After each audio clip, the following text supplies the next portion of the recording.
There you go. Oh, we're live. Supplementality, which I believe is Dark Dick Man there, late and gay. We're 15 minutes late because I got out of work late and then I wanted to eat food because I'm a fat ass. Human. Yeah. Yeah. Human. Yeah. And I even went I- inside it. I went to Chick-fil-A. Like their drive-throughs are real fast, right? But I Oh, yeah. parked and went inside because that's even faster when you're doing Is to it? go. Yeah. Because I mean, they, it they depends don't on the want speed of how you walk. they don't like you standing there. And like looking over the counter at them the entire time, especially when you're like holding a weapon, like your tire iron. They're like, "Get this guy his chicken Especially because nuggets. Get most out!" Chick-fil-A's are staffed almost entirely by like girls who are in their teens. And you're Yeah. a crazy guy in your 30s, glaring at them and foaming at the mouth. And yeah, I can see why they might not want you standing there. I mean, Shooting I honey fall into the mustard same, packets. Just just mainlining Chick-fil-A sauce and the sweet sriracha together. That's like a speedball of sauces. Like bam, bam, bam. yeah. But so yeah, we are running late. What's this week brought to us by? This week's episode of Here's What I Don't Get is brought to you in memory of the lead singer of the Fabulous Midlife Crisis Band, Tulsa, Oklahoma, Carl Rains, who passed away this week. I'd like to credit some of my showmanship on this show to his showmanship as a lead singer, and he was just a really good friend, all around great guy. And we lost him this week, and it's not entirely unexpected, but it is unfortunate. And so I just want to throw this one out in his honor, because those guys have been like family to me for so many years. They've taken care of me for so long, and I hope that I've repaid them in kind. That's in the chats, boys.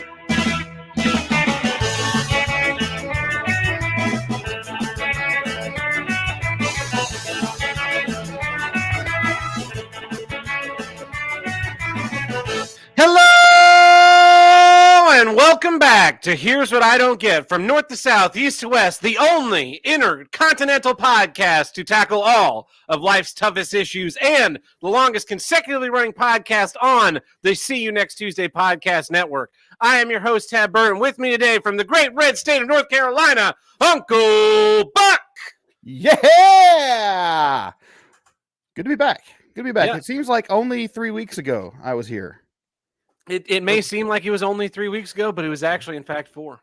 Was it? Yeah. Man, how time flies by when you're not doing, I guess when you're not doing a podcast or something. I'm making things up as I go, as always. It always seems like it's, just back to back to back to me. Like it never ends. I'm through one episode and the next episode's right on its heels. So I'm glad to hear that everybody's like getting a nice little break, time off to go spend fucking around doing other stuff. Well, I do have a wife and kids.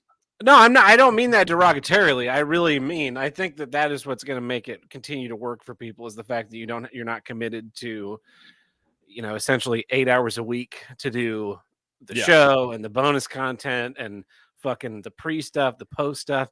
When Tim and I were doing the show in person, it was like doing an episode was an evening. It was, getting together. We usually go have dinner before the show. We'd get in the studio, kind of like workshop some stuff. He's looking up news. I'm making sure the audio equipment's working right. We're getting ready to hit record. We hit record. We record for 2 hours. Show's over. We like have that post show thing as I'm like making sure everything's saved correctly, putting stuff away. And then, I got to take him home, and sometimes we go do something afterwards. It was just like this whole fucking production from start to finish. And now everybody gets to just hop in the StreamYard, do their issues, and split. It's great. Yeah. That's one of the only reasons it's going to work. So, well, Buck, how's your 3 weeks off been? Terrible. It's been absolutely horrible. So as people who have followed my saga for years know, that I spent 11 years on a machine called a palletizer at my job at a feed mill in Podunk, North Carolina. And earlier this year, I got the joy of my life, other than my wife and kids, which was I got to be off of that machine and go to an area that I loved. A different job in receiving, where I just pushed a button like George Jetson and everyone else did their thing. And if they didn't do it right, I would yell at them. So that ended this past Saturday. My tenure in that area is now finished, and I am once again back at the palletizer. Oh no! Yeah, and so the upside is I'm only training the new guy how to do it, and I think he'll do all right. Hey, Phil, shout out. But it involves basically the sensation of being back in prison. Yeah. And I didn't realize until I actually went back there and sat on that forklift, like how much, and I'm going to take crap for this, like how much emotional trauma was attached to that stupid machine, and how much like anxiety and like panic attack was taking place. I was like, it was one of the most unbelievable experiences. Like, oh wow, I really hate this. Like, I actively hate this. This is horrible in ways that I can't fully explain. So that's why I'm so chipper tonight. I'm You know actually not what's at work right now. what's funny is I when this happened in real life, I talked about it on the show, but you weren't on the show, so I'll talk about it again. About 6 months ago, I went back to my college that I graduated from. When Hmm. I started the show, I was in my last year of college, and so much of my issues at the time came from being in school Yeah. and the bullshit of dealing with that. And Hmm. so last March or April, I got to go back. They hired me. They paid me an exorbitant amount of money That's always good. to mix a show for them. Like I was the first person. They're like, we need someone to do this. And it was like, he's the only one that can do it. You got to hire him. And I walked back in there like the fucking prodigal son, just returning champion. Roses at my, it's so great to have you back. It's so great to have you back. And it was funny because it was the opposite of your situation where the situation I was in before going back to that place I was so bad. It took being somewhere that at the time was so miserable to me to Hmm. realize just how terrible I had it at the time. And within about 6 weeks, I quit the job that I was working and found something else. Yeah. Well, I'm really glad that your life has been the mirror opposite of mine, where you changing things is a good thing. I'm happy for you for that. I will say this. One cool thing did happen last week, and it's a story that I think you'll appreciate. I might have dropped it on the Signal channel there for a minute. Um, we had an ingredient come in that's very fluffy, right? And when I say fluffy, like we have this receiving pit that's like 10 feet by 8 feet, right? And there's these huge metal grates, and we have to take those out for this stuff to go down in the pit. And even so, there are crossbars that hold the grates up. So you pull them out with a forklift. It's a common thing. We do it once or twice a week for different products. And this driver had never been there before. And I'm a nice guy. When I'm dealing with truck drivers, I'm like, okay, here's the deal. Here's what we do. We'll do this. We'll do that. We'll do that. Boom, boom, boom. Easy peasy. We're going to be done. Okay, cool. So guy rolls out there, starts unloading his product. And because it's so fluffy and clumps together so much, kind of like cotton, it just lays on the crossbars. And on most drivers who unload this stuff in any, have ever unloaded before, realize you take a stick and you kind of poke it down, Mm-hmm. right? I mean, that would be, the product's not going down, make it go down. That's their job. They get paid to unload. So the guys I go upstairs. I've got a trainee who I mentioned just before we started. I've got a trainee. I'm like, hey, watch this guy. I'm going to run upstairs, grab something out of the drink machine, come back down. And there's this guy, this unloader, just standing there by the pit, staring at it as the product is not going down. And I'm like, I mean, he looks like he's daydreaming. I'm like, okay. Or he's like maybe thinking the product's going to fall on its own. And he's I just reach over, I grab a shovel, and I start kind of poking the stuff down. I'm like, here you go. Here's how you do it. Do. And of course, you got the noise of all the machinery. He may or may not have heard me, but so then I hand the shovel to him, and I'm like, here you go. And he goes, I'm not doing that. I was like, oh, really? That's interesting, because that's your job. He goes, no, it's not. It's not my job. That's your job. I'm like, oh no, that is definitely your job. And I believe if you check your contract, you will find that it is in the contract your job to put the product in the pit. Now, when it's in the, from the pit into my system, that's my problem. Like if it plugs up upstairs, that's not on you. That's on me, and I'll deal with that. But this right here, this is you. This is all you, compadre. So he says, well, I can't do that. What do you mean you can't? And at this point, I literally have a long wooden stick, and I'm just kind of like poking at the hole passively. Jerking off, yeah. Basically, yeah. And he's like, I physically can't do it. My back's hurt. And I was like, well, you're in the wrong line of work, dude. I hate to break it to you. You have made a poor life choice. And he goes, so I go back in the office. I'm like, he'll figure it out in a minute. So he just like opens this thing wide up and just leaves this like 5 foot tall pile of crap bridged over the pit, and it's not going anywhere. And I'm telling my trainee, I'm like, hey, watch this. We're about to get in a fist fight. He's like, what do you mean? I told him what's going on. I'm like, this has happened before. Like truck drivers, when they decide they're not getting their way, they can get pretty hostile. But then he doesn't know who I am and where I'm from. He never listened to the show, apparently. Of course not. So he comes into my office and he's like, hey, so when are you guys going to come out here and do this? And I was like, perhaps you didn't understand the conversation we had before. That is on you. And I'm not doing it. I don't get paid to do that. You do. He goes, no, I don't. And so we start rehashing the conversation. Yeah, you find if it's in your contract. I don't have a contract. Well, your employer does with our company, and you will find that if you don't do this, you're not going to get paid. He goes, well, what if I just dump it on the floor and drive away? I was like, that's great. You're not getting your paperwork that says you unloaded. We get all your product for free. Do it. I don't care. I really don't. Also, when it's outside, it's the ground. Floors are inside, ground's outside. But either way, it's one of those things where like if I just dump it in your receiving bay here and just split, like then we get all of your product for free, and you get nothing. You get nothing. You probably get fired. Honestly, yeah. So we exchanged a few more words about whether or not he was giving me an attitude, because I'm not giving you an attitude. I'm just telling like, oh yes, you are. The phrase "I'm not doing it," that's your attitude. So just I'm not as young as I look. I realize I'm a young, sexy man, and I look like I might be in my 20s. No, I'm a lot older than that. I'm very ancient. You're 1920s? Yeah, I'm one of the ancient old ones. I'm very eldritch. So like me and Cthulhu, we're buddies. So this guy kind of storms out of the office, and I'm like, okay, I should probably go ahead and get a hold of the manager in charge of this situation. So I start to dial the phone, and I see the guy walking past my window. I'm like, oh, there he is. He's coming to find us. So my manager pops his head in the door, and I'm like, hey, you're just the guy I'm looking for. He goes, uh-oh. So I explained the situation. He goes, okay.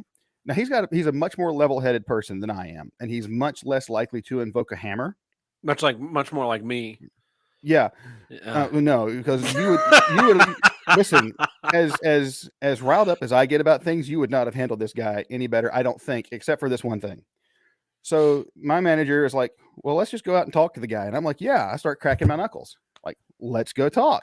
And I'm thinking, this is it. I'm going to get fired today, and it's going to be great. So we walk out there, and my manager says to the guy, hey, so what's the deal? The guy's like, oh, I can't unload it. I told him I got a bad back and I can't unload it. He goes, so you physically can't do the job that you were sent to. Cool, whatever. Who's your boss? Give me his phone number. And so my boss calls up his boss, talks to him for a minute. Then I go back in my office. I'm like, well, fight's delayed. Dang it. I was looking forward to this. So I go back in there. All of a sudden, my manager comes walking back in the door, and he's just hung up a phone call. He goes, hey, so how much would you guys charge his boss to do his worker's job for him? And the first thing I thought was, well, this is what I make an hour, so it's going to take us at least an hour, right? He goes, I'm not talking hourly rates. Like, how's $150 a piece for you two to do this guy's job? Sold. Suddenly, my attitude changed real big. So he calls him up. We get it all worked out, and we go out. And it only took like 30 minutes, and it wasn't difficult. And if the guy had said, hey, could you help me? I'd even been nice with that. But no, his attitude turned out to be a big bonus for me. I got $150 to do basically like a rowing motion with my arms for 30 minutes. And I liked it. And you seem to have lost your microphone cable. It sounds like you need to go back and reread The Art of the Deal, Buck. I never actually read it. If other people have to point this stuff out. It's just not where my brain went. The first thing my brain went to was break him. Just problem, break. That's fair. I will say this, so I'll get into kind of my recap when I get into my issue later in the episode. But for those of you drinking along at home, tonight I am drinking a Kentucky Straight bourbon whiskey called Fighting Cock. It's also what you do in prison. You fight cock, try and keep it out of your mouth. Yeah, I was getting ready to go there, but I let you do it. It's 103 proof, so we'll see. Is that how many you have to fight off for 103 proof? Yeah, you have to fight. You prove your will against 103 cocks before you're allowed to drink this. That's how many guys are in the pod. Yeah, but then they move you to another pod, and you have to. I guess it comes to like 304 or something. I don't know. Yeah. Well, let's hop into some issues, Buck. What's your first issue this week? All right. How did I word this one? I got to pull up my phone for a second. because I had it so eloquently put. My issue is me with technology. Here's what I don't get. Sideways accusations. Man, I'm rusty. So back to more work stories, because that's all I've got that I'm willing to tell on the show legally. We had a piece of equipment malfunction at work. And it's down in the basement. It's under my control, but it's down in the basement. And there's a long, arduous process to get to it. It's very inconvenient, and it's messy and it's smelly, and no one really goes back there except for the housekeepers who go down there to sweep up dust and whatever to keep the place from blowing up. So one morning, one of the housekeepers comes and finds us and says, "Hey, the lid is off of 202. We'll call it. The lid is off of 202, and it's a drag. Literally a tunnel with paddles in it that drags product along." And I'm like, "Oh, well, that's interesting." She goes, "Yeah, there's this product all over the floor." I was like, "Okay." So I remember unloading that yesterday, but I didn't take the lid off. So I'm curious what's going on. So I tell my supervisor, "Hey, this lady over here says there's a lid off this piece of equipment. There's some product on the floor that indicates kind of a time period beyond which it had to have happened. So, no, Chris Webb, we're not going to start over. Sorry, buddy. You just made it late, and too bad." So I start asking the proper people, like, what, why is this lid off? Did maintenance work on it? No one has any answers until the head of maintenance. We'll call him Bob. Bob's from New Hampshire. Let's call him Bob. Brian. Brian's a much more Brian. douchey name. Hold on. Let's just call him Bry. Bry. That's hey, perfect. Bry. How's it going? So I go back to my area. There's a couple truck drivers waiting on me, and I'm like, "Okay, guys, I got to check on this thing before we get started." I know you guys want your hand jobs, but I'll be right. I'll be right with you. And they're regulars too, man. They're there every day. So I'm like, just give me a minute. I got to find out whether this lid has been put back on or whether or not I'm clear to use 202. Okay? Yeah, cool. Immediately, Bry walks in the door, and he sits down on this little stool next to me. And he has this habit of, he will, instead of fixing something, like it would have been trivially easy for him to send one of his guys downstairs to simply put a piece of metal back on top of another piece of metal, and the whole thing's good to go. Right? Yeah. Literally all it takes. 5 minutes. So he goes in there and goes, "So 202, the lid's off of it." I'm like, yeah, I heard about that. What's the status on it? "Well, I think maybe you and I should go and take a look." Like, okay, that's fine. Well, that's fair. I want to see with myself the equipment is functioning. So as we start to walk back down there, we get down to the tunnel where it's at, and we can see the lid is propped up. Someone has taken a metal stick and stuck it inside the drag and propped the lid up, and it's very janky and not the way it's supposed to happen. I'm like, wow, someone really broke protocol here. He goes, "Yes, someone broke protocol. I can't imagine who would have done this. I mean, just look at this. Why is it like this?" I'm like, "Well, that's a great question. I'm asking you that question. Which one of you guys did this?" He pulls out a sheaf of notes from behind his back like a cartoon. "Well, that's the thing I'm trying to figure out, because you see, I've got all these notes here." And he starts thumbing through these leaves of pages of notes from his guys. He goes, "I'm not seeing any notes where any of my guys are talking about having taken the lid off of this drag, and I just can't understand how it happened. I mean, so listen, if my guys had done this, they would have made a note. They would have made a note for me, because they all want to beat their chest every time they do any work. Anytime they do any work, they want everyone to know that they get the credit for it. So I don't have a note here. So I'm thinking it must have been one of the guys from receiving." And I'm like, "Well, I didn't do it." So he's either blaming me or he's blaming the guy from second. And I didn't think the guy from second did it, because he's just too lazy to go down there and do that. Like, he would have called maintenance, right? If that piece of equipment had messed up, he would have called maintenance. And the only thing that could have happened would be someone made a mistake that caused that piece of equipment to malfunction, that if they had called someone, would have gotten them in trouble, right? Mm-hmm. So like I ran something in an improper way to cut a corner, and it caused trouble, and I went down there to fix it myself and then just left the lid open. But I didn't do that. And I told the guy, "Look, if I had done this, I would have covered my tracks a heck of a lot better than this." Not that you wouldn't have fucked it up. It's if you fucked it up, you'd have been like, "Oh yeah, we gotta make it look like I didn't fuck this shit up." I mean, like, I would have fixed it, and then I would have put it back the way I found it. I mean, that's No, Give me yeah, credit where- you exactly know what you're talking about. Yeah. like give me credit where credit's due. If I've done it in the past, look, I've unmessed up many mess ups in my life. I've done it. I've done it to a point where it's kind of an art form, and so that this was left open is a deep insult to me. But he never did come out and say like, well, you know, Buck, I think you did this. It was just this. Well, you know, this happened, and it wasn't one of my guys, and I'm thinking it had to be somebody from receiving. I'm like, well, it wasn't. It wasn't this guy from receiving. And based on the situation, I don't think it was the second guy in receiving. I think one of your guys just lied to you about leaving a lid open. I really think that's what happened. So, sideways accusations. And that's not the first time this guy's done this. That's the other thing is something will go wrong that's not related to me at all. Mm-hmm. Someone else demonstrably had to have, by the records and everything we had to have been someone else. Messed up another piece of equipment over the weekend. I wasn't there over the weekend.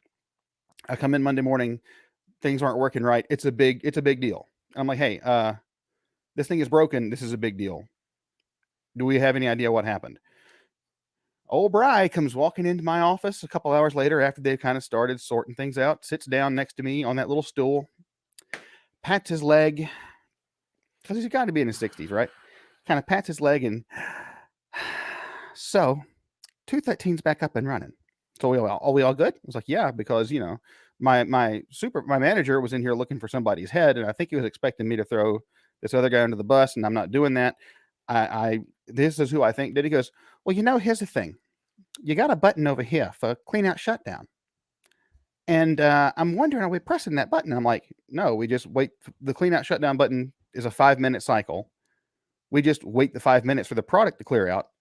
Then we hit stop and go to the next thing. He goes, well, why would you do that? I was like, because then I have to go downstairs and do this other thing that's unnecessary. It's an unnecessary process. And it holds up progress. He goes, well, you see, that's the thing. That's the thing.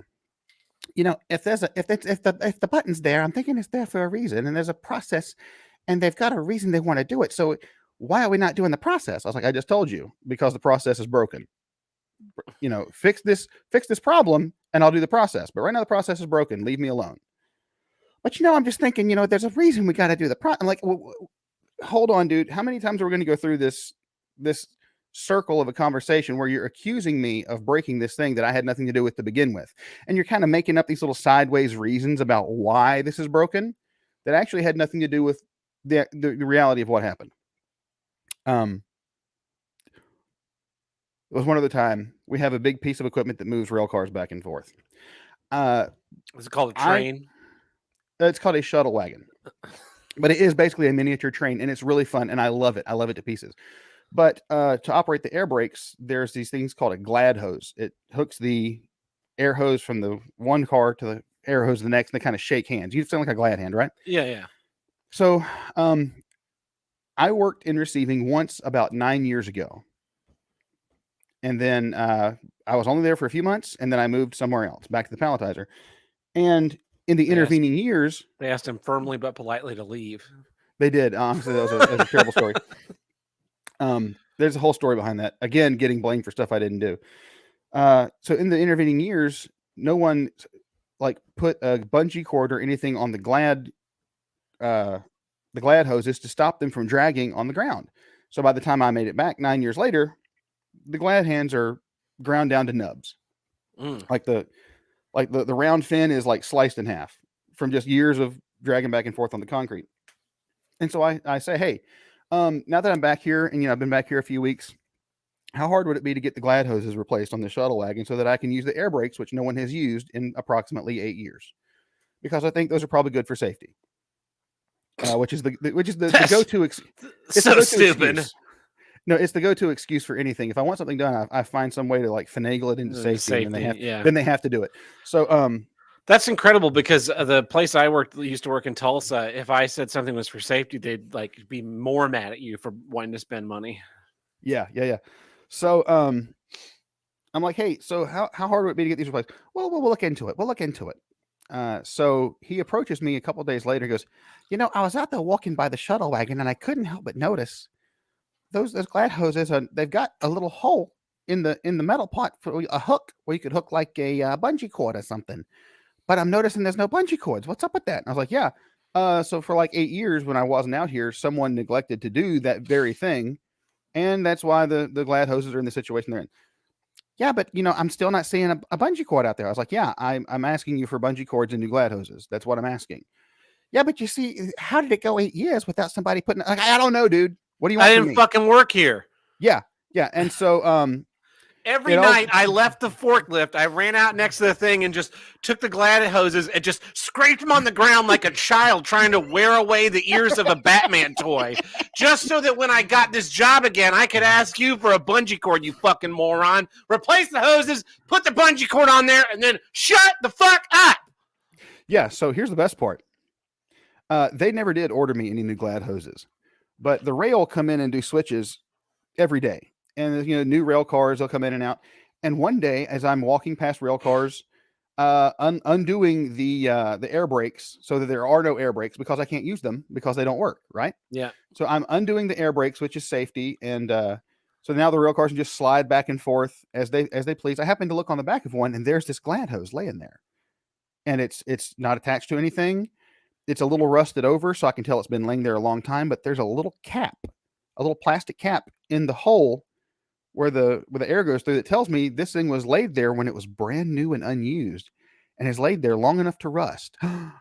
This glad hose is abandoned, and so I invoked one of the strategies I've learned from the school of Tab Burt. I tactically acquired this this glad hose, and I was like excited. I was excited.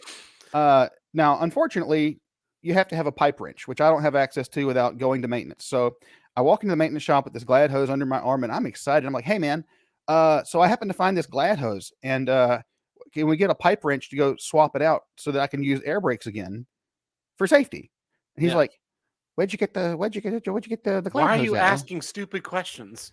I was like, well, it was abandoned by the rail. And all of a sudden he's like, he went complete Bill Clinton on me. Like, what the definition of is, what do you mean it was abandoned? I was like, listen, that's not the important thing. It's that it's not coming out of our budget, and I have it in my hand and it's brand new, other than rust. So please let us just take this outside. I'll do it myself. Give me the pipe wrench and I will do it. No. You can have plausible deniability. Yeah, what where'd that glad hose come from? I don't know. Man, But the came in glad here hose for a fairy pipe came. wrench a couple weeks ago. I don't know if it was related or not. The little engine that could fairy just kind of popped in and was like, I think I give you this glad hose. So anyway, yeah, it's been a lot of that back there. I think you should give him your glad hose right in the butthole. No, I don't want that thing falling off. So anyway, the only positive thing that have come out of my interactions with this guy is that my impersonation of him is spot on. So I love those kinds of impersonations, and I hate that passing the buck, no pun intended, bullshit of not taking any accountability when there's something like, oh, where did this thing come from? How did this problem happen? If no one's fessing up, there's no point in trying to chase it down. Or if you want to chase it down and ask, say, hey, did you leave this open? That's fair. But when someone says no, unless you have proof of the contrary, the thing to do is to just let it go. Well, that was the thing. Until you can get some kind of proof. But these people will try and chase it down, not to solve a long-term problem, but just to cover their own ass. The thing that bothered me about this thing with the lid was that he didn't come out and accuse me. I've been okay with that. Like, hey, I think you did this. And then we could have gone into this back and forth of no, because it had to have happened at this time based on this product being on the floor. And this is when I ran this product yesterday, et cetera, et cetera. It would have, that kind of thing. We could have hashed that out in details and gotten to the root of the problem. But that's not what happened. He had the foresight to come drag me down there, but also had this sheaf of papers tucked in the back of his pants to pull out to show me, not when we were in my office, not when we were in like the production office or on the way there, or where you could possibly reach over and go, well, I have this information that shows that I wasn't there at that time. But it was how the whole thing was plotted out and staged, but he still didn't like come out and say, I think you did this. And it's this ephemeral, like, what's the word I'm looking for? It's so immaterial that it's impossible to engage, and that's what infuriates me about it. It's like Columbo. you know, the end of the Columbo shows, just one more thing. There's one more thing. And then he asks like that last question that then the person's like, I killed him. I killed his little face. You know, they just confess because they have nothing to do. That's what he thought he was going to do. He thought he was going to be like, I got these notes, and you're just going to be like, please do it, Bri. I can't lose my job. I got kids. I got a wife. I got kids. I'll suck your dick, please. Like, that's what he thought that was going to turn into. Well, the funny thing is, it wasn't even a terminable offense. Now he went out of his way to tell me the worst case scenario. Well, what if this piece of rebar holding the lid up would have fall over into this drag, and then it gets dragged on, and then this breaks, and then we can't receive any ingredients, and then the plant's down for 3 days, all because of this stupid mistake. And I'm like, yeah, I agree. What that about was a dumb mistake? Yeah. Who did it? You tell me.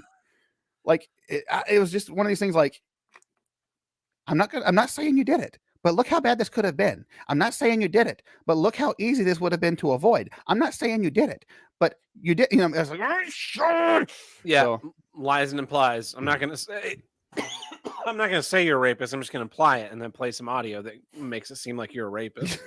Yeah. So that's my issue. Sideways accusations.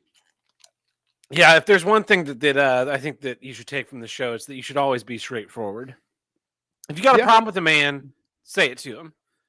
If you think that Buck left the pipe in open the thing and put a pipe in there that's not supposed to be in there, just say it.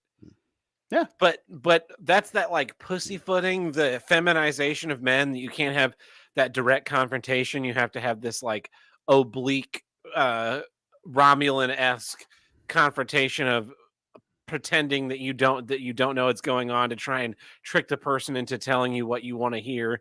Like, just be a man. Fucking grow up, nut up, and say it to my fucking face. And if you're wrong, then just be wrong. And then because that's the other thing, is that those people will never accept that they're wrong. That's the other thing. By doing this oblique sideways accusation to you, he's not really accusing you, so you can't really prove him wrong. And so it's all just a big fucking nothing.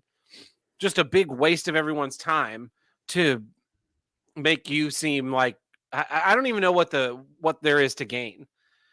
You didn't solve who did it, so you just wasted everyone's time and acted like an asshole and made people not like you. And like I said, I ended up being the one to put the lid back on, which is fine. But the whole thing could have, instead of being a 30-minute roundabout of all this circle jerking, it could have just been like, hey, someone left the lid off. Back on. Hey, someone left the lid off. Would you be willing to go put it back on? Yeah, sure, Bill, whatever. Or sorry, Bri. Sure, Bri, whatever. Just let's bleep that out later. Sure, Bri, whatever. And it would have been fine. But no, it was like this preaching and moralizing and this lecture of like, look what you did, or look what somebody did. Look what somebody did. Isn't this terrible? Look what's I agree. Those are also the types of people that when they are the cause of the mistake, or even obliquely the cause of a mistake, will never admit it. They'll never admit it. There's always some intervening reason why this thing happened that is not there. Well, we didn't have any protocols in place specifically to the propping of using of pipes as lids and blah, blah, blah, blah, blah, blah, blah, blah. Like, it just, they used to do that. When the company I work for in Tulsa, before the scamdemic, there was one day where we had a call going on, and there was nobody allowed to leave the stage from for this 45-minute period. And they wouldn't tell us what was going on. My boss knew, and the higher ups all knew, but we weren't told, and the stagehands weren't told. And then when it finally ended, what it turned out was there were rumors that stagehands were selling touring crew people drugs on the dock of the building during load-ins and load-outs, which isn't true. They sold them their drugs from their car in the parking lot after the show the first night. Moron. So they brought in drug-sniffing dogs to sniff everything. And they kept telling us, like, you cannot leave the stage during this period. The dock needs to be clear during this period. And we kept asking, like, why? What is going on? Well, we can't tell you. Why can't you tell us? You know, why won't you tell us? And what it really was them saying, we think that you're in on it. You're closer to these stagehands than you are to your job, and you will go warn them that this is what we're doing to try and keep them safe. And it was like, I see what's going on. We're too lowly to be part of your schemes. Here's one. Someone left you a note, Buck. I guess your last shift, you left something open. You should probably not do that again. From now on, I'm just going to do everything on purpose. That's the way to do it. Just absolute sabotage at all times. Scorched earth. If I can't live there without blame, nobody will. We'll just all die together in one giant dust explosion. So, well, that is a great issue, Buck, and that brings us to the middle of our episode, which means it's time for. This episode is brought to you in part by the Ricada News Network. Definitely not fake news. Well, I'm going into that. That's a great theme. We got some news from California. They're making more things legal. They're legalizing jaywalking. Wow. Talk about getting your priorities straight. You can't buy a gas car in another few years, but you also can't charge an electric car. But that's not important. Don't ignore that. Parts of the state on fire, totally irrelevant. What we need to do, we need to stop people from jaywalking. And I'm canceling California right now because jaywalking is a racist term. Is it really? Yep, look it up. Is it against people from Baltimore? I don't know. I just remember it might have been more of a classist thing. It was like a certain class of people were called Jays, and if you were walking across the road illegally, they're like, "Oh, you're jaywalking." Like, whatever slur you want. Gavin Newsom on Friday signed a bill that decriminalizes jaywalking, allowing pedestrians to cross the street away from an intersection without being ticketed, provided it is safe to do so. It's not. That's why we created crosswalks. Yeah. The Freedom to Walk Act was introduced by Assemblymember Phil Ting, a Democrat from San Francisco. Under the bill, an officer can stop and cite a pedestrian for jaywalking when a reasonably careful person would realize that there's an immediate danger of a collision. It should not be a criminal offense to safely cross the street. When expensive tickets and unnecessary confrontations with police impact only certain communities, it's time to reconsider how we use our law enforcement resources and whether our jaywalking laws really do protect the pedestrians, Ting said in a press release. Plus, we should be encouraging people to get out of their cars and walk for health and environmental reasons. People aren't not walking because they have to go to a crosswalk, okay?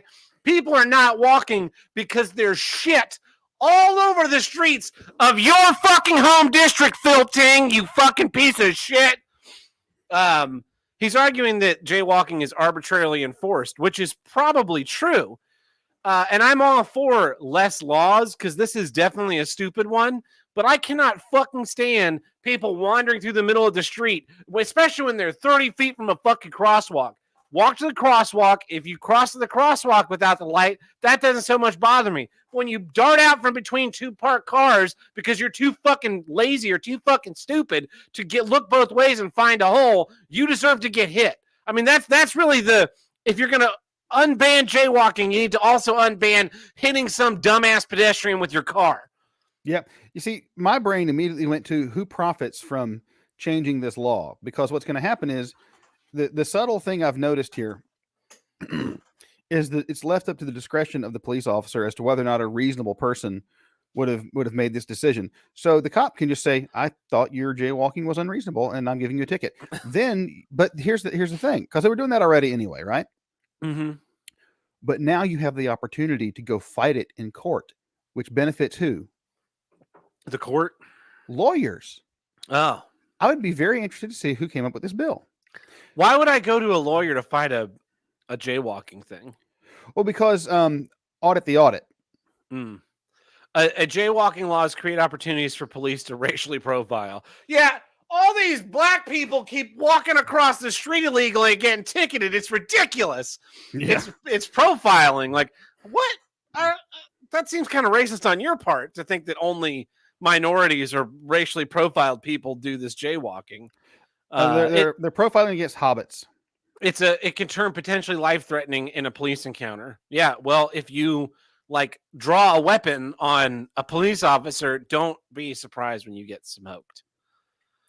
Yeah, but interactions with police officers are kind of risky anyway. I mean, they're designed to basically violate your Fourth Amendment rights at any given moment. Oh yeah, I mean, all laws are developed for that. Speaking of having your Fourth Amendment rights violated, did you hear about this news story? There are Chinese secret police agencies inside the U.S. The U.S. federal authorities arrested 3 people this week on suspicions of spying in America and stalking, harassing Chinese nationals in the U.S. on behalf of a Chinese secret police agency known as the Ministry of State Security. The U.S. Department of Justice announced on Wednesday cases are brought against suspects, 2 Chinese nationals, Kiming Lin and Qiang Jason Sun, and 3 Americans believed to be working on behalf of China, Shujun Wang, Fan Frank Liu, and Matthew Ziburis. All 5 are charged as part of 2 criminal complaints that were unsealed this week and another that was amended. According to the prosecuting documents, all the defendants allegedly perpetrated transnational repression schemes to target U.S. residents whose political views and actions are disfavored by West Taiwan's government, such as advocating for democracy in West Taiwan. As alleged, all of the defendants charged today at the direction of the West Taiwan secret police engaged in a series of actions designed to silence the free speech of Chinese dissidents in the United States. So, like, they're sending agents into the America to violate your rights, and it's just like, it's just a slap on the wrist. I think we should pass a new law that if you suspect someone is a Chinese agent trying to suppress your rights of free speech, you can gun them down. Oh, absolutely. And the other crazy thing about this to me is, there are people in our government, they're like, oh, this is so amazing. They send people out to warn dissidents. Like, I mean, how can we get that working on our side, I'm not rubbing my hands together for any specific group or anything. I'm just saying that there are people that wish they there could are people. Do this. Right. Where's Joel when you need him? Anyway, I've got 2 more news stories, but I'm only going to read one. Do you want to hear one about the FBI or one from Rotterdam? Let's go with Rotterdam. I'm so sick of the FBI. From Rotterdam, New York, a Rotterdam man has been found guilty of killing a 4-year-old foster child who was in his care. Daquan Green was found guilty of second-degree murder and first-degree manslaughter in the death of Charlie Garay in 2020. On December 20th, 2020, the Rotterdam police, paramedics from Mohawk Ambulance Service, and personnel from the Rotterdam Fire District responded to a 911 call. Reports of a 4-year-old boy named Charlie was in respiratory stress. This is a terribly written article. For reports of a 4-year-old boy named Charlie, a 4-year-old, was he also a boy who was in respiratory distress? He was not breathing, and paramedics attempted to revive him, but they couldn't. He was pronounced dead at the hospital. The wife of the man accused of killing the 4-year-old is also facing charges. Daquan told first responders that Charlie had fallen out of a child's chair and began to slur his speech and then passed out.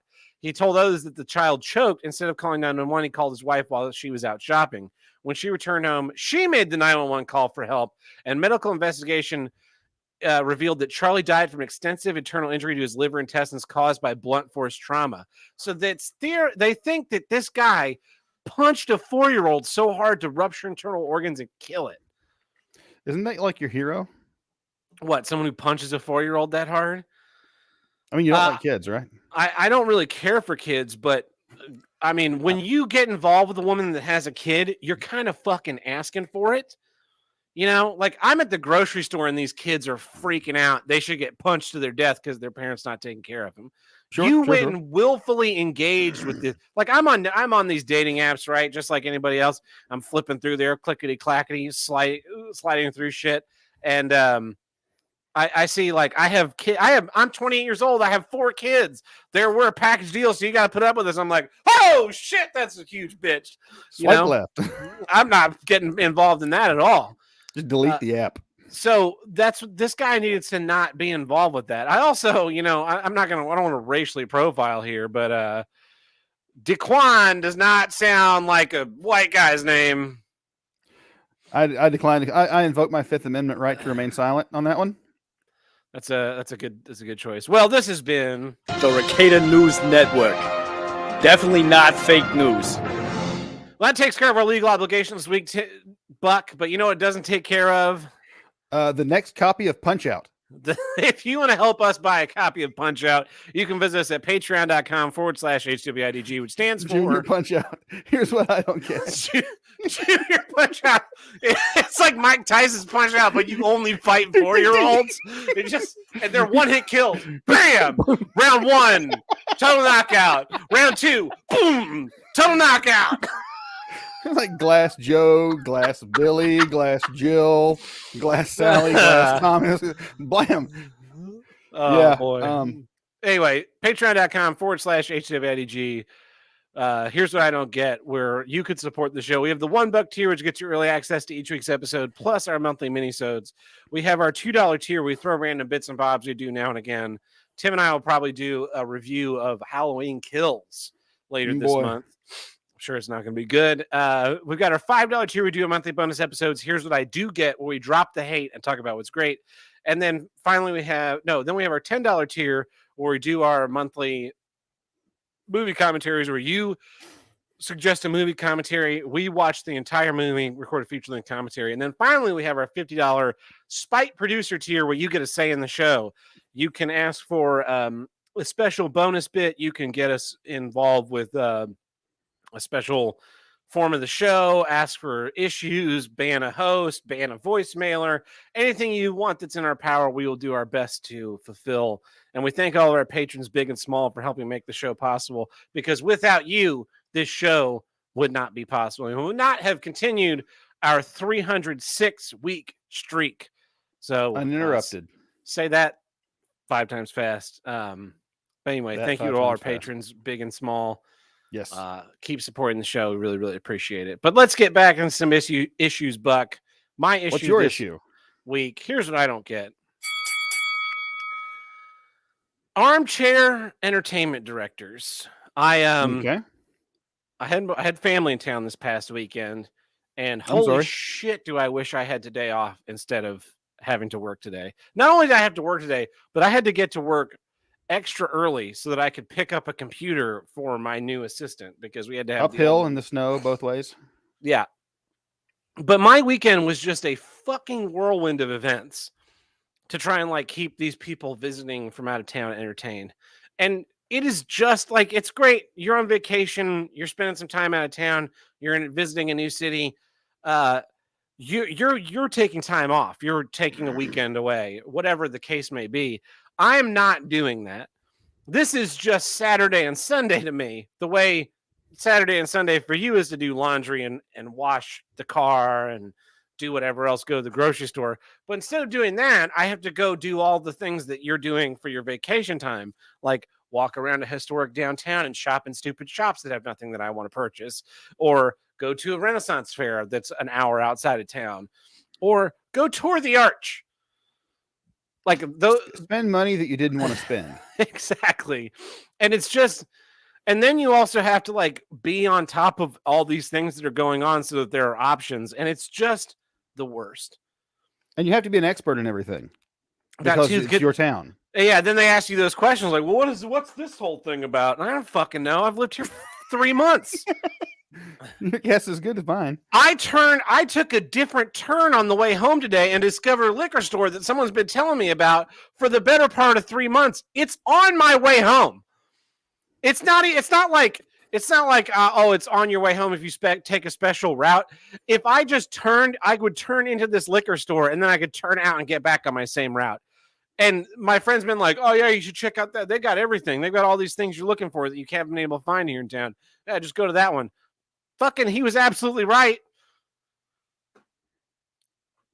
So you expect me to know like, oh, how exactly how tall is the St. Louis Arch? I don't know. You got a fucking cell phone? Google it. Make up numbers. Actually, I do know exactly how tall the arch is, but that's only speaking of our favorite, the beverage of here's what I don't get. It's because there is a distillery here in town called Still 630, and 630 comes from the height in feet that the arch is to its highest point. Oh, I thought you were going to tell me they make Fernet. No, Fernet makes Fernet. I know. I'm just being stupid. Yeah. I did find Malort. We have Malort all the way down here. I'll Wow. send you a bottle. Apparently No. it's terrible. Also, I didn't know this, but Jepson's makes a bourbon too. Okay. That's who makes Malort. Okay. I have 2 little mini bottles that Nick Ricada gave me when we were in Tampa a couple years ago. Of Malort. Mm-hmm. I kept meaning to you- make Tim try it, and then we didn't do it. Mail it So to him. now they're just hidden away. I'll just buy the whole bottle, and I'll make him and Truck and Tuck and I will both get a pint glass, fill it to the brim, and just get hammered. It'll be great. Or vomit violently. Probably that. Yeah. Anyway, so it's the whole weekend is just shot. I didn't get to do any of my normal weekend things. Like late Sunday, I start doing laundry while people are still here, and I'm like, "Do you want to do any laundry?" No. Okay, I have to do some of this, otherwise I'll be behind all fucking week. Tomorrow I have to go to the grocery store after work, which I hate doing because I'd rather just come home. That's why I like to do it on Sundays. It's just it's like your whole fucking rhythm's out of whack. And I don't know Yeah. if this is the same when you're a parent. Like when I remember going and visiting my grandparents when I was a kid, right? My mom was an adult, but we were, and I feel like that's almost different because like my grandparents lived in my mom's hometown. So she knew all the things we would go do. We go to these museums, we go to the beach, we go do this, like these rotating things we would do every time we went to that area. We take the Portsmouth ferry, we go to the mall out there in Norfolk and or Norfolk, as they say on WATP, like a couple of retards. And but that was different from like, oh, I'm gonna go visit this person that lives in a new city. Let me hear all about it. And I hope that I don't do that because I like to explore cities. I like to kind of be my own tour guide, my own tourism board, so that I'm not making it difficult on somebody else. The fact that I'm around, I'm gonna maybe I would show up and be like, hey, let me suggest some stuff for you to do. Here's some things that I'm interested in doing. Are you interested in doing these things? Let's go do them together. As opposed to me showing up and being like, all right, it's you, entertain me. I am on vacation. Entertain me, little person. I like to live. I am going to sleep in your house and eat your food, and you shall find me entertainment. Right. Like a little despot. Well, you did have the German accent going. Yeah, a little bit. It's I don't know. I like. I'm gonna go.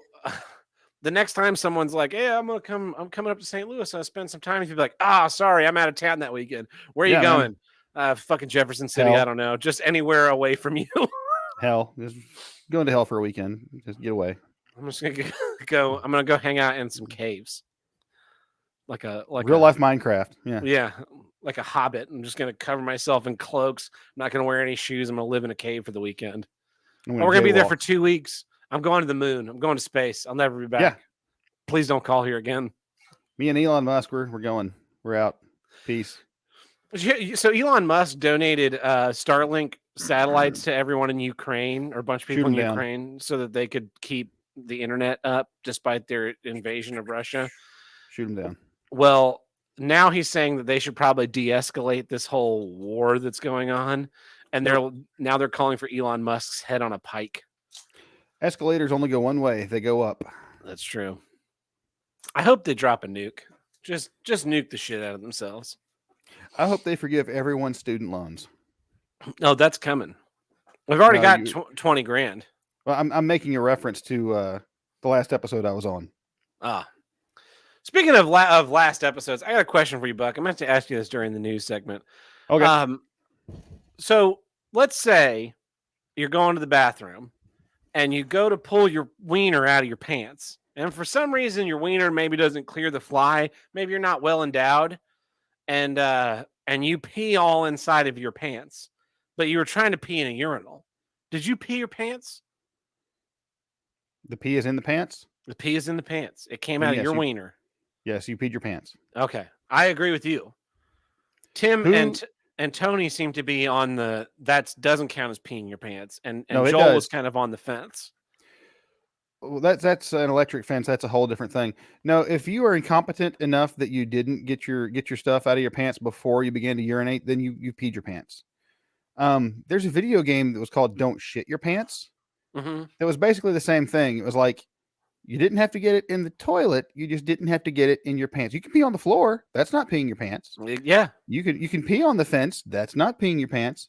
you But can if the pee pee is outside. if the pee is in any way on or in the pants, you peed your pants. Have you ever peed in the sink? You ever like you've been drinking, you just wander in the bathroom rather than like open up the lid, you just pee in the sink? It is at this time that I choose to invoke my Fifth Amendment right to remain silent. That's a yes. I'm remaining silent. I do not If have you- to answer any questions. If you can't smell the shit, you must have quit. Yeah, so here's my recommendation to everyone who listens to this show. You're going on vacation, you're going to go visit some friends, maybe some family in another city or another state. Go on Instagram, find whatever influencer lives there, find whatever stupid bullshit thing they recommend. Oh yeah, if you're in And St. stalk Louis, them.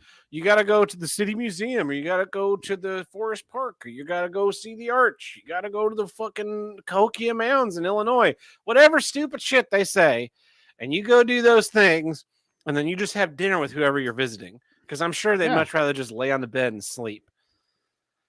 As Yeah. much as they're like, yeah, I miss you, buddy. It's like, yeah, but at the same time, what do you normally do on a Saturday? That's what you do. You like surreptitiously, you like, hey, what are you doing this Saturday? I'm mowing the lawn, cleaning the kitchen, doing this thing, and you kind of make a note of what they normally do on Saturdays.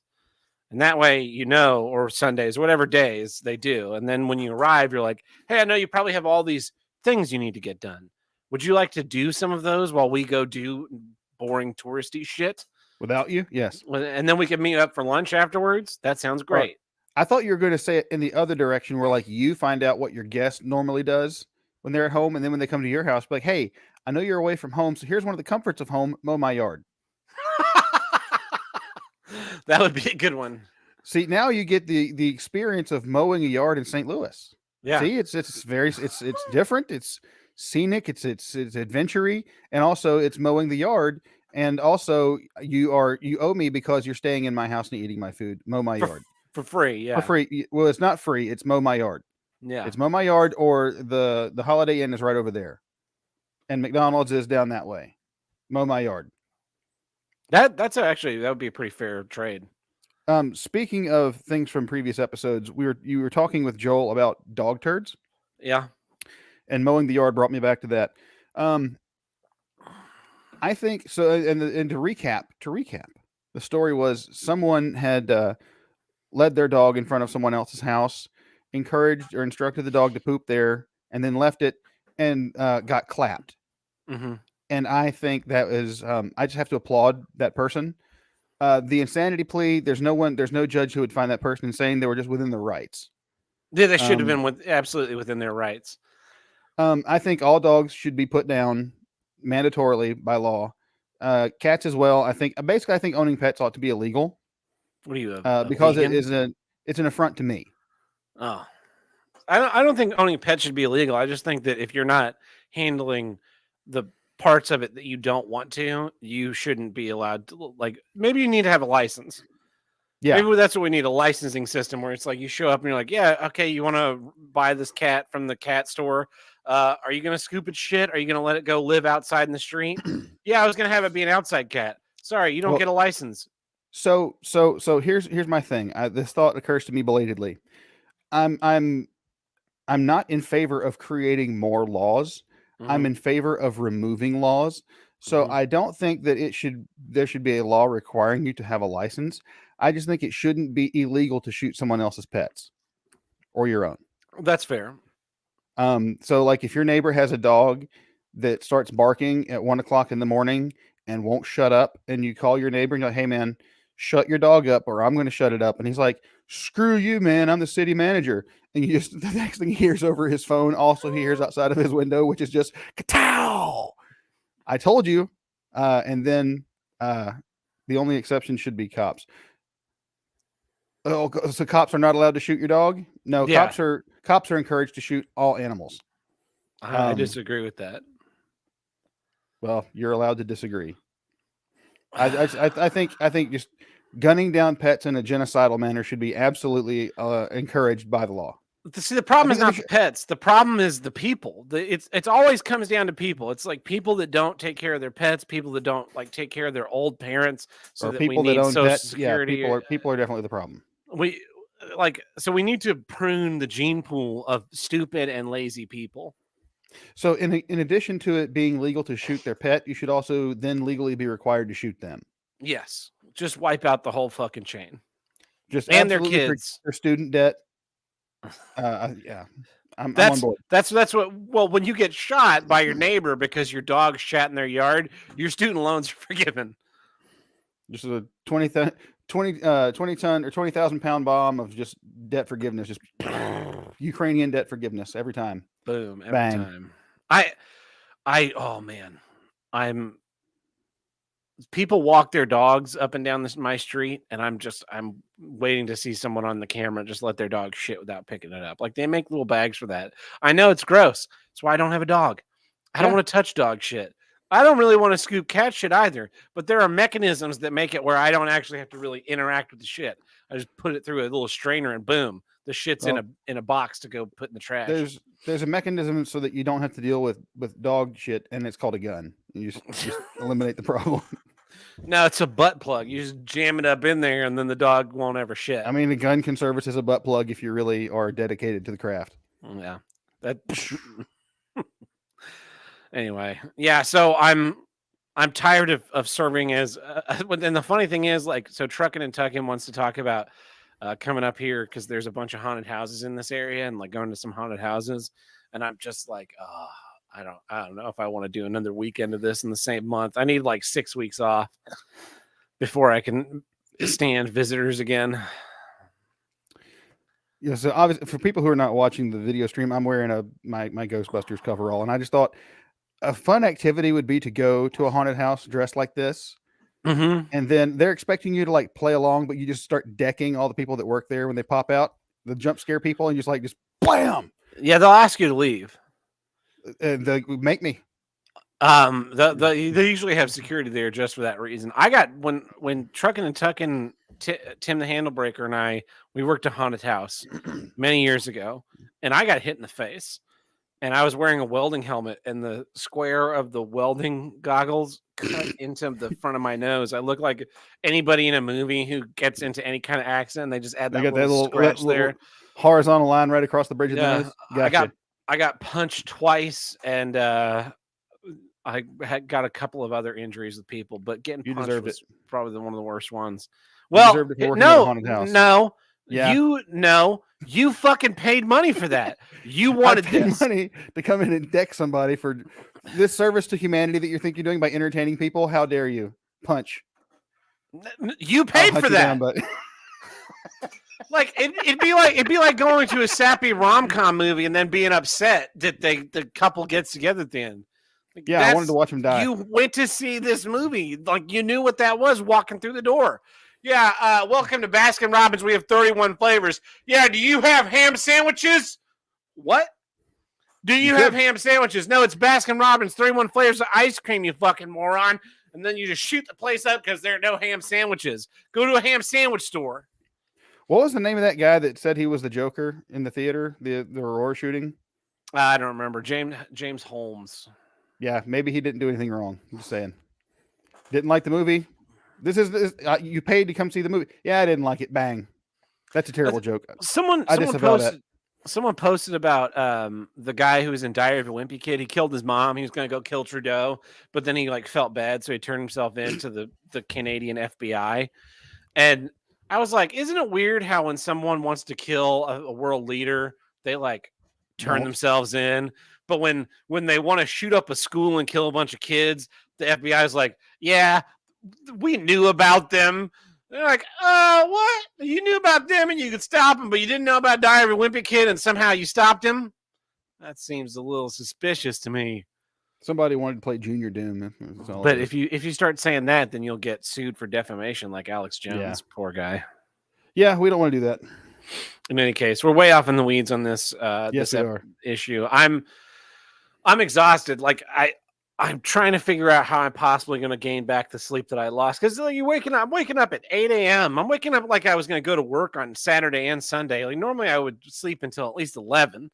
Right. And and then walking. God damn, I must have walked 5-10 miles this weekend of up. We went to this Renaissance fair. It was like all fucking hilly and giant gravel. So that was exhausting. And then walking up and down St. Charles, probably 4 miles of walking there. And it's a lot more physical activity than I would have normally done on my weekend. Most of my weekends would have been spent like doing a little bit of household chores, maybe going to a bar, And going then out, nothing. and then nothing. Yeah, there'd be a lot of doing nothing. The last As men, that's what we like. the last 2 days that I had off in a row, I spent literally. I think I woke up, I put on pajamas, I sat on the sofa and watched TV. I got up and made lunch, sat on the sofa and watched TV. Got up and made dinner, sat on the sofa and watched TV. That was As my God whole intended. first day off. Yeah. Then the second day off, I was like, well, I should probably get to working on some of these chores. And I like mowed the lawn and washed and did laundry. But then in between doing those things, I was sitting on the down and sofa watching and watching TV. Yeah. Just fucking decompressing from working. And so instead of decompressing from working, I was just like, activity. And then today, I realized when I got home, like I did not stop talking today because I was training someone. So it was just like, here's this thing. Let me tell you how it works. Let me tell you this thing. Let me tell you this thing. Let me tell you this thing. And it's one thing to do a show like this where we talk for an hour, but in reality, you talk for 30 minutes, like 90 seconds at a time. I talk for 90 seconds. Buck talks for 90 seconds. It's not an 8-hour monologue. It's not a just long ass monologue. I was doing interviews for new even lower subordinate workers, and that included a tour of the theater, and it was like a 20-minute tour. So it was just 20 straight minutes of me just being like, here's this thing, here's this architectural feature, here's this feature, here's how this thing works, here's how the shifts work, here's this place where you can put this stuff. And so by the time I would finish these interviews, I would get back up to my office and I would just be like dying of thirst. My mouth was so dry from talking for so long. That's the way I feel after a weekend of just nonstop running. For years there, I didn't have anything resembling a social life outside of my wife and kids and like maybe church. Mhm. And then we moved into this house for various reasons. More social opportunities opened up for us to do things and have people over. And I really enjoyed it. And I enjoy it. But as you said, sometimes you kind of like get to the end of a weekend and you're like, oh, I didn't rest. Yeah. And works tomorrow.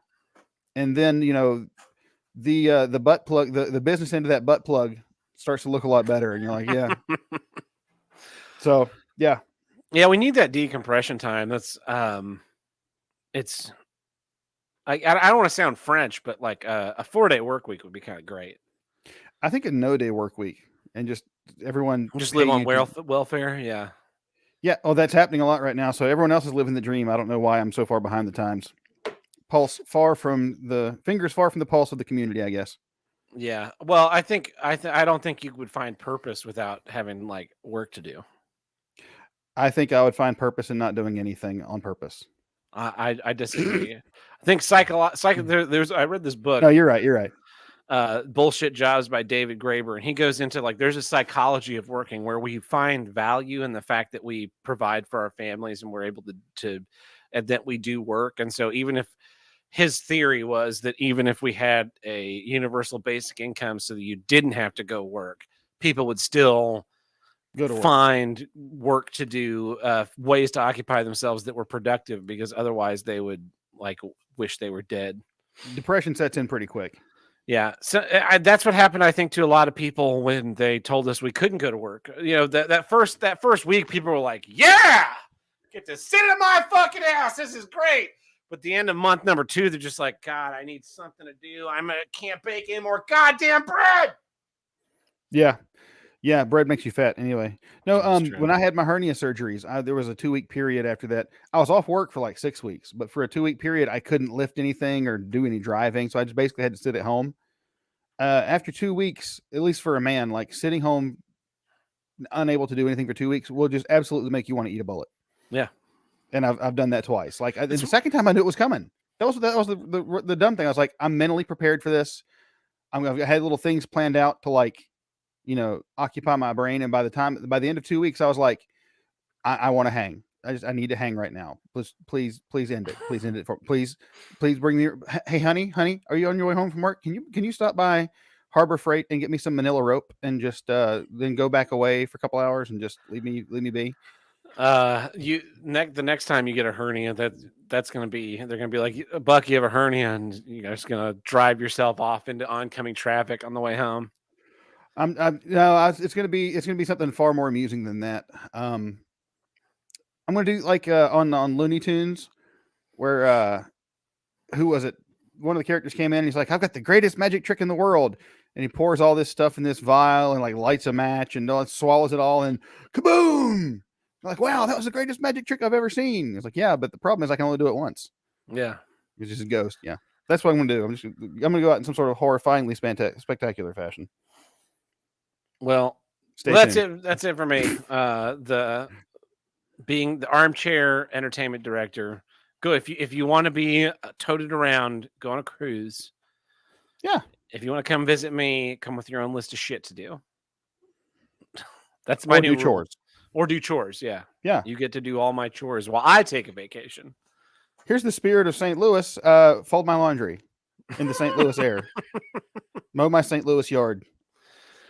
Let's go to the St. Louis grocery store. That's my favorite St. Louis landmark is the grocery store where you can just go buy my groceries with your Oklahoma money.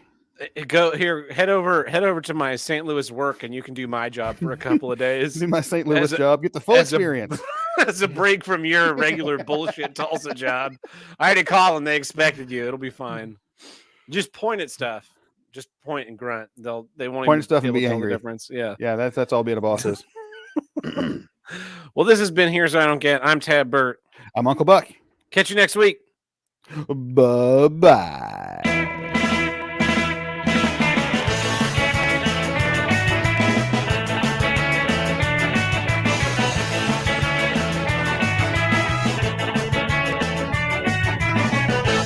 If you want to call into the Here's What I Get hotline, call us at 704-750-9434 and tell us what you don't get. Or you can upload a voicemail on the Discord under voicemail upload.